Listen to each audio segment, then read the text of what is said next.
Now, on the 10th day of Russian invasion in Ukraine, Russia has announced a temporary ceasefire in Ukraine in order to ease the humanitarian crisis. This is according to reports by the Russian state media agency Sputnik. Russia's defense ministry announced the ceasefire to allow civilians blockaded during the fighting in two major cities of Mariupol and Volnovakha to evacuate. Earlier, Mariupol's mayor, Vadim Boychenko, had stated that the city was under blockade by Russian forces after 10 days of ruthless attacks. Сегодня, 5 марта, с 10 часов утра московского времени, российской стороной объявлен режим тишины и открыты гуманитарные коридоры для выхода мирных жителей из городов Мариуполя и Волновахи. Гуманитарные коридоры и маршруты выхода согласованы с украинской стороной. The key port city of Mariupol has been under intense attacks for days now. People in the city have no access to water or electricity. Reports say Russia will be allowing citizens to leave Mariupol and Volnovakha from 7 a.m. GMT. Russia has also stated that the routes for the evacuation of civilians during the ceasefire has already been agreed with Ukraine. Second round of talks between Russia and Ukraine remained inconclusive on other fronts. Ukrainian presidential advisor confirmed that even though the talks did not result in a ceasefire, focus was on ensuring evacuation and providing medical aid. Только что завершился второй раунд переговоров между российской и украинской стороной. К сожалению, к огромному сожалению, мы не получили тех результатов, на которые рассчитывали.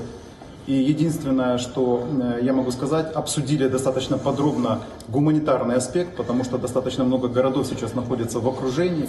Там драматическая ситуация с...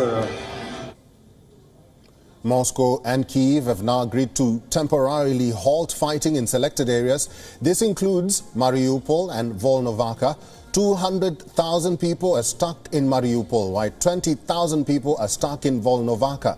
The two sides have agreed to form a humanitarian corridor to ensure safe passage of those who are stuck in these cities. Officials say that civilians will start being evacuated from Mariupol on Saturday. City Hall announced that it will be possible to leave the city by private transport. The second round of talks were held at Belarus-Polish border. The two delegations also reached an accord to supply aid in the region. They agreed to ensure delivery of medicines and food where fighting is the most fiercest. Russian delegation was led by President Putin's aide. He continues to push the Russian proposal of demilitarization and denazification of its pro-Western neighbor.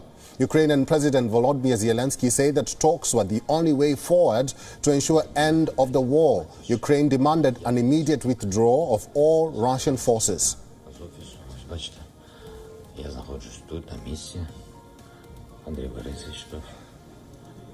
Well, our correspondent Anas Malik is on ground zero getting us all the latest updates. Listen in to this report from Lviv in Ukraine.